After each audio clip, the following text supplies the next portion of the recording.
Yes, John from TBFM Online, and I'm here with the Wild Lies. How you doing? I'm Matt.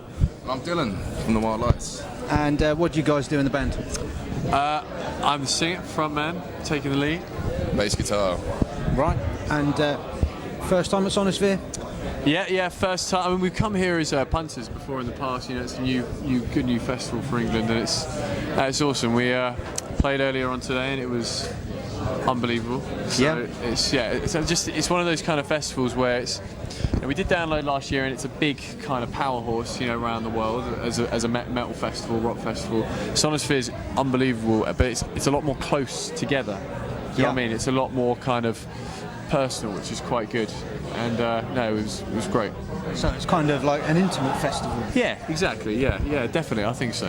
Yeah, and I mean, did you have a fairly decent crowd? Yeah, unbelievable. Yeah, because you don't know. We played about midday, and you never know what it's going to be like, you know. But it was pretty packed, and we're really pleased with the turnout. Really pleased. I think the weather can have a lot to do with that as well. You know, if it's raining a lot, people tend to go on the inside stages, don't they? Yeah, I mean that's what we're praying for, you know. But at the end of the day, it wasn't raining when we were on. It rained just before we went on, and then stopped while we were on, and then rained just as we were loading the gear up. So, you know, that was. But you know, that's the way it is. Yeah, and. Plans after Sonisphere? Are you going around the UK or? Yeah, we're doing a UK tour with Ed Guy, which should be cool.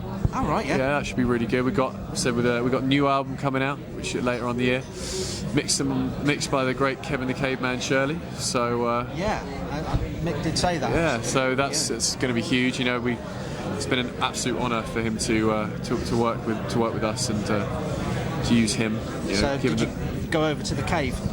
I didn't personally. Yeah.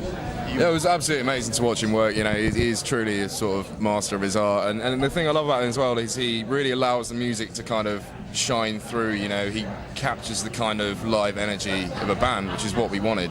You know, we didn't want something overproduced, over Pro Tools. You know, that seems to be a bit of a trend these days, and I think it comes across the right way. Yeah, especially with a lot of metal bands, you hear it's very kind of you know, processed, you know, and the thing is that Kevin is about, that's why Maiden use him, because Maiden's sound is all about what they do live, and they want to capture what they do live and put it on a record, so that's what Kevin does. Yeah, and you know, he really does it well, doesn't he? Oh, he's brilliant. I mean, he basically says, look, if you're shit, don't turn up, you know, kind of thing, because I'm not going to make you sound better. If you're good, you know, that's what he works. He doesn't work with, you know, bands that can't deliver on a record, you know. So that's great. So I mean, well, that's got to be kudos to you then, you know. It's great. I mean, the thing is, he's very truthful, you know. So he can be very blunt, you know, which is good. But he was very complimentary of us as a group, you know, which is always nice to hear. And you know, the guy's worked with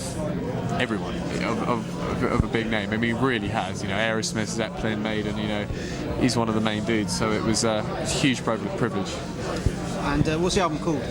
We don't know yet, because everyone's kind of in two minds. We've got ideas, and we're pretty sure we know what it's called, but it's got to be finalised. You know, it's you know, because we like to take other people's opinions on, you know, that work around us, obviously, to decide if it's a good idea, but we're pretty sure we know what it's called.